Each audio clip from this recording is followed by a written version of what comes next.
60 రోజుల్లో మీతో ఇంగ్లీష్ అద్భుతంగా మాట్లాడిస్తాం. వెంటనే కాల్ చేసి జాయిన్ అవ్వండి.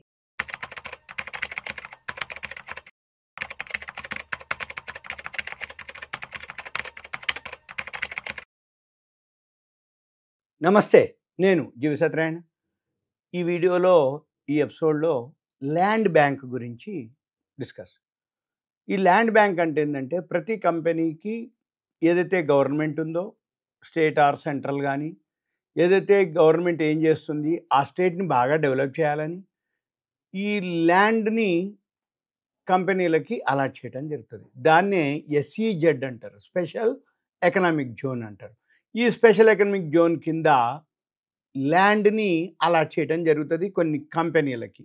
ఏ కంపెనీలు రాబోయే రోజుల్లో గ్రోత్ ఉండేటటువంటివి కానీ, ఆ స్టేట్లో ఏదైతే వాళ్ళ యువతకి ఎంప్లాయ్మెంట్ కానీ, నిరుద్యోగుల్ని ఉద్యోగ అవకాశాలు, స్టేట్ డెవలప్ కావటానికి ఏదైతే మార్గాలు ఉన్నాయో ఏ కంపెనీలకు ఇవ్వాలి, సాఫ్ట్వేర్లా, మ్యానుఫ్యాక్చరింగ్ యూనిట్లా, ఇలా మీకు కొన్ని ఎగ్జాంపుల్ చూపిస్తా. ఇలాంటివి కొన్ని వందలు ఉన్నాయి. ఏ కంపెనీ దగ్గర ల్యాండ్ బ్యాంక్ కనుక ఎక్కువ ఉన్నట్లయితే ఆ కంపెనీ రాబోయే రోజుల్లో బాగా పెరుగుతుందని అర్థం. ఎలా అనే దానికి ఉదాహరణ ఏంటిది అంటే, సింపుల్గా విలేజెస్లల్లో పొలాలు ఉంటాయి బాగా. వాళ్ళు ఎలా ఏమన్నా అనగానే వాళ్ళకేముంది, కొన్ని వందల ఎకరాలు ఉన్నాయి, 10 ఎకరాలు ఉన్నాయి. అంటే వాళ్ళు ఎప్పటికప్పుడు ల్యాండ్ని ఎక్వైర్ చేసుకుంటూ పోతూ ఉంటారు. చివరికి కొడుకులు, మనవాళ్ళు, మనవరాళ్ళకి వచ్చేటప్పటికి ల్యాండ్ బ్యాంక్ అంటారు. అది అంటే ఏంది, ఎవరైతే ఉన్నారో మనవాళ్ళు, మనవరాళ్ళు, వాళ్ళు పని చేసినా చేయకపోయినా అవి అమ్ముకొని తిన్నా కానీ వాళ్ళకి ఈ తరం వెళ్ళిపోతుందిలే అనే ఫీలింగ్ అనమాట. అంటే ఏంది, ల్యాండ్ బ్యాంక్ ఏదైతే ఉందో రాబోయే రోజుల్లో కానీ ఎప్పుడైనా సరే అది ఎవర్ గ్రీన్ అనమాట. అంటే పెరగటమే తప్ప దానికి తగ్గుదల ఉండదు. అందుకని ఈ ల్యాండ్ బ్యాంక్ ఏదైతే ఏ కంపెనీ దగ్గర ఉంటే కంపెనీ సంపాదించిన దానికంటే ల్యాండ్ కాస్ట్, ల్యాండ్ వాల్యూ పెరుగుతుంది కదా, అప్పుడు ఆటోమేటిక్గా దాని యొక్క షేర్ ప్రైస్ పెరుగుతుంది. షేర్ సంపాదించక్కర్లే, ధరలు పెరగక్కర్లే. కానీ ల్యాండ్ బ్యాంక్ కనుక ఏ కంపెనీ దగ్గర ఎన్ని వందల వేల ఎకరాలు కనుక ఆ ల్యాండ్ బ్యాంక్ ఉంటే SEZ ద్వారా అలాట్ అయితే ప్రతి స్టేట్లో, ఏ స్టేట్ అయినా కానీ, సెంట్రల్ కానీ, ఎక్కడైతే ఏ కంపెనీలకి ల్యాండ్ బ్యాంక్ ఎక్కువ ఉంటే ఆ కంపెనీ రాబోయే రోజుల్లో అంటే కొన్నేళ్లకి మల్టీ బ్యాగర్లు అవుతాయి. ఎలా అవుతాయి, అది సంపాదించేది ట్యాక్స్లు, వాటికి ఏదో డివిడెండ్లు అవన్నీ ఇస్తాయి. మనం చూసేదంతా కూడా ఏం సంపాదన ఉంది, ప్రాఫిట్ ఉందా, ఫండమెంటల్స్, టెక్నికల్స్, గ్రాఫులు, ఎంటరు, ఎగ్జిట్.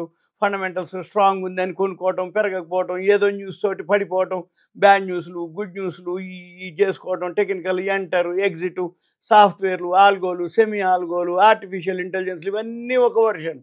అసలు ల్యాండ్ బ్యాంక్ ఉంటే కొన్ని ఏళ్ల తర్వాత ఆటోమేటిక్గా ఆ ల్యాండు క్యుములేటివ్ అయిపోద్ది. అంటే రేట్లు పెరిగి పెరిగి పెరిగి ఓన్లీ ల్యాండ్ ఎకరాలు అమ్మితే చాలు కొన్ని వందల వేల కోట్లు వస్తాయి కంపెనీకి. ఇప్పుడు బొంబాయి లాంటి, అయితే పూణే లాంటి ఏరియాలో చాలా కంపెనీలు, అంటే ఓల్డ్ మహీంద్రా లాంటివి ఏవైతే ఉన్నాయో ఇంకా చాలా ఉన్నాయి అనుకోండి, పెద్ద లిస్టే ఉంది మన దగ్గర. హయ్యెస్ట్ ల్యాండ్ బ్యాంక్ ఉన్న కంపెనీలు మీరు కనుక హోంవర్క్ చేసుకొని కొంటే, మేము హోంవర్క్ కాదు మీకు కొన్ని చూపిస్తున్నా. ఉదాహరణకి అమరావతిలో ఎప్పుడైతే చంద్రబాబు నాయుడు వాళ్ళు వచ్చారో వాళ్ళు కొన్ని కంపెనీలకు ఇవ్వడం షాంపిల్ ఎగ్జాంపుల్ అయింది. ఇట్లాంటి కొన్ని వందలు ఉన్నాయి. ప్రతి కంపెనీకి ల్యాండ్ బ్యాంక్ ఉంటుంది. ఆ కంపెనీల దగ్గర ఏ కంపెనీ దగ్గర హయ్యెస్ట్ ల్యాండ్ బ్యాంక్ ఉందో ఆ కంపెనీ రాబోయే రోజుల్లో మల్టీ బ్యాగర్ అయింది అనేది చెప్తున్నా. అది ఎలా అనేది చూపిస్తాం మీకు.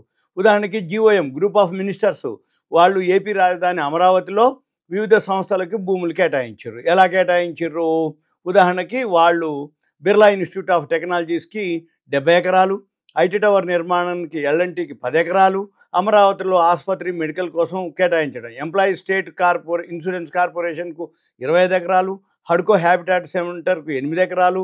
ఇలా ఎవరైతే కొన్ని అంతకుముందు చేసిన వాటికి అవన్నీ క్యాన్సిల్ చేయటాలు, ఇవన్నీ మనం చూడాలన్నట్టు. ఏ కంపెనీకి ఎంతెంత ల్యాండ్ బ్యాంక్ ఉంది. ఇగోండి, అదాని గ్రూప్కి ఒడిశాలో అలాట్ చేయడం జరిగింది. గంధం ఆర్ధాన్ కొండల్లో అనమాట, అవి మైనింగ్ కోసం. ఇవన్నీ మన పని చూడాలిగా. ఏ కంపెనీకి ఎంతెంత ల్యాండ్ బ్యాంక్ వచ్చింది. 21 ఎకర్స్ ఫర్ జస్ట్ 99 పైసా TCSకి. అంటే మన అంటే 21 ఎకరాలు TCSకి ఆంధ్రప్రదేశ్ వాళ్ళు 99 పైసలకి ఇచ్చారు ఒక ఎకరం. ఇస్తారా? అంటే వాళ్ళ అంటే టీసీఎస్ డెవలప్ చేయడం కోసం వైజాగ్లో 99 పైసలకి ఇవ్వడం జరిగింది 21 ఎకరాలు. మన పని ఏంటిది? మనం ఎట్లాగూ మన వల్ల కాదు ఎకరాలు కొనటం కానీ, కోట్లు పెట్టి ఇన్వెస్ట్ చేయటం కానీ, దాన్ని మేనేజ్ చేయటం కానీ, మెయింటైన్ చేయటం కానీ అన్నీ మన వల్ల కాదు. మన పని ఏంది? టీసీఎస్కి 99 పైసలకి ఆంధ్రప్రదేశ్ గవర్నమెంట్ 21 ఎకరాలు ఇచ్చింది. అప్పుడు టీసీఎస్ 1370 కోట్లతోటి అక్కడ టీసీఎస్ని ఇన్ఫ్రాస్ట్రక్చర్ చేయటం, ఆ సాఫ్ట్వేర్ని పెట్టడం, 12,000 మందికి జాబులు ఇవ్వటం, ఇవన్నీ న్యూస్ అనమాట. మన పని ఏంటిది? ఇలా ఒక్కొక్క కంపెనీ మీరు కనుక వెరిఫై చేస్తే చాలా ఉన్నాయి అనమాట. టీసీఎస్ ఏంది, రిలయన్స్కి అయితే 1,00,000 ఎకరాలే ఉన్నాయి ఇట్లా గవర్నమెంట్ నుంచి. 1,00,000 ఎకరాలు అంటే ఎన్ని బిజినెస్ చేస్తే, ఎంత చేస్తే ఆ 1,00,000 ఎకరాలు ఎవరి? రిలయన్స్ అంటే ఎవరు? Reliance share holder. Reliance share holder ఎవరు? రిలయన్స్ ఎప్పుడైతే తక్కువలో ఉంటుందో మనం కనుక కొనుక్కుంటే 1,00,000 ఎకరాల్లో నీది కూడా ఎంతో కొంత భాగం ఉన్నట్టు. ఆ భాగం అంటే ఏంటిది? 1,00,000 ఎకరాలు డెవలప్ చేయాలి, దాంట్లో మ్యానుఫ్యాక్చరింగో ప్రాసెసో ఏదో ఒకటి చేస్తే ఎంప్లాయ్మెంట్ ఇవ్వాలి. ఏదైతే స్టేట్లో పెట్టిరో ఆ స్టేట్ వాళ్ళకి బెనిఫిట్, ఆ స్టేట్కి ట్యాక్స్లు వస్తాయి, రెవెన్యూ వస్తుంది, ఆ స్టేట్ గ్రోత్ వస్తుంది, ఆ స్టేట్ ఇంప్రూవ్మెంట్ అయింది. అంటే ఆ కంపెనీ ఇండస్ట్రీ డెవలప్ అవుతుంది, దాంతోపాటు ఆ స్టేట్ డెవలప్ అవుతుంది, అక్కడ ఎవరైతే యువతకు ఉందో ఉపాధి వస్తుంది. ఇవన్నీ ల్యాండ్ బ్యాంక్ అనమాట. మన పని ఏంది? అందుకనే ఏ స్టేట్ మినిస్టరు, చీఫ్ మినిస్టరు, అందుకనే వీళ్ళు మనోళ్ళు ఎవరైతే ఇప్పుడు దావోస్ పోవటం, అమెరికా పోవటం, మీరు మా స్టేట్లో ఇండస్ట్రీస్ పెట్టండి, మేము మీకు ల్యాండ్ ఇస్తాం, వాటర్ ఇస్తాం, పవర్ ఇస్తాం, ట్యాక్స్ ఎగ్జిబిషన్ ఇస్తాం, ఇలా చెప్పుకుంటూ పోతారు. చెప్పుకుంటూ పోయి ఆ కంపెనీని బట్టి వాళ్ళకు బ్రాండ్ గుడ్విల్ని బట్టి, మన షేర్ మార్కెట్లో దానికి ఉన్నటువంటి రెప్యుటేషన్ని బట్టి, అది కంటిన్యూగా షేర్ హోల్డర్స్కి ఎలాంటి ప్రాఫిట్స్ ఇస్తున్నాయి, అవన్నీ పారామీటర్స్ ఉంటాయి. అవన్నీ చెక్ చేసి ఆ కంపెనీకి కొన్ని వేల ఎకరాలు ల్యాండ్ ఇవ్వటం జరుగుతుంది నామినల్ ఛార్జెస్ తోటి. ఇప్పుడు టీసీఎస్కి 99 పైసలకి ఇచ్చింది అంటే మరీ జీరో లేకుండా నామినల్ పైసలు, నామినల్ ఛార్జెస్ తోటి ఒక అగ్రిమెంట్ తయారు చేసి వాళ్ళకి ఇవ్వటం జరుగుతుంది. అయితే ఇవన్నీ మనకేంటి? ల్యాండ్ బ్యాంకుని కనుక ఎంతైతే ల్యాండ్ బ్యాంకు ఏ కంపెనీ దగ్గర అంత ఎక్కువ కనుక ఉండి ఉన్నట్లయితే ఆ కంపెనీ రాబోయే రోజుల్లో మల్టీబ్యాగర్ అయ్యే అవకాశాలు ఉంటాయి. మన పని ఎంతసేపటికి ఏంటిది? ఏ కంపెనీ దగ్గర ఎక్కువ ఉంది ల్యాండ్ బ్యాంకు, ఆ కంపెనీ ప్రైస్ ఎంత ఉంది, ఇది ఒక రకం. మళ్ళీ రెండోది ఫండమెంటల్ చెక్ చేసుకోండి, టెక్నికల్ చెక్ చేసుకోండి, అది ప్రాఫిట్లో ఉందా లేదా, ప్రొడక్ట్ చెక్ చేసుకోండి, ఆ వెబ్సైట్కి వెళ్ళండి, ఆ సర్వీస్ చేస్తుందా, ప్రొడక్ట్ చేస్తుందా, మ్యానుఫ్యాక్చరింగ్ చేస్తుందా, రాబోయే రోజుల్లో ఆ కంపెనీకి గ్రోత్ ఉందా లేదా, ఇవన్నీ చూడాలి. ఇది ఓకే. ఆ ల్యాండ్ బ్యాంక్ అనేది ఎడిషనల్ బెనిఫిట్ అనమాట. ల్యాండ్ బ్యాంక్ ఎంత ఉంటుంది? ఇప్పుడు సపోజ్ ఎవరైనా సరే పెండ్లి కానీ, జాబ్ కానీ, ఏదన్నా జాబ్లో జాయిన్ అవ్వగానే అరే ముందు ఎక్కడన్నా ఒక జాబ్ కొనుక్కోరా, రేపు రాబోయే రోజుల్లో నీకు ఏం లేకపోయినా నీకు అది ఉపయోగపడుతుంది అంటారు. అందుకనే కొత్తగా పెళ్ళైన వాళ్ళు, కొత్తగా జాబ్లోకి వచ్చిన వాళ్ళు అవుట్స్కట్స్లోకి వెళ్ళి తక్కువలో పెట్టి కొనుక్కుంటారు. ఆయన రిటైర్ అయ్యే టైంకి ఆ ల్యాండ్ కాస్ట్ బాగా పెరిగిపోతుంది.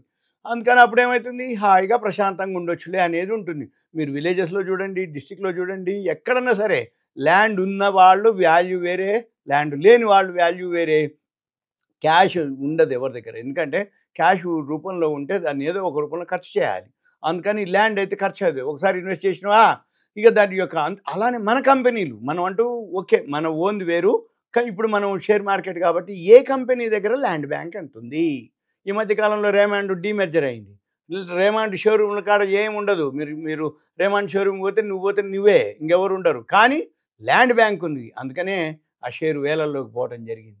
ఇవన్నీ మీకు ఒక ఐడియా కోసం, ఒక అవేర్నెస్, ఎడ్యుకేషన్ పర్పస్ మాత్రమే, అంతే తప్ప వేరే విధంగా ఏమీ లేదు. కానీ మీరు ల్యాండ్ బ్యాంకుని కనుక హోంవర్క్ చేస్తే మన దగ్గర డేటా ఉంది, ఏ కంపెనీ దగ్గర ఎంత ఉంది అనేది మీరు కావాలంటే నేర్చుకోవచ్చు, మీరు కూడా అబ్జర్వ్ చేయొచ్చు, మీరు కూడా చెక్ చేసుకోవచ్చు. ఏ కంపెనీ దగ్గర ఎంతెంత ల్యాండ్ బ్యాంక్ ఒక డేటా తయారు చేసుకోవాలి. ఒక ఎక్సెల్ షీట్లో మనం హోంవర్క్ చేసుకొని company wise, company share price, company land bank ఎన్ని ఎకరాలు ఉంది, ఎక్కడుంది, ఆ ఏరియా ఎంత కాస్ట్ ఉంది, ఇవన్నీ మనం కనుక చేసుకోగలిగితే మంచిగా షేర్స్ని పట్టుకోవచ్చు. ఓకే, థ్యాంక్ యూ, సెలవు.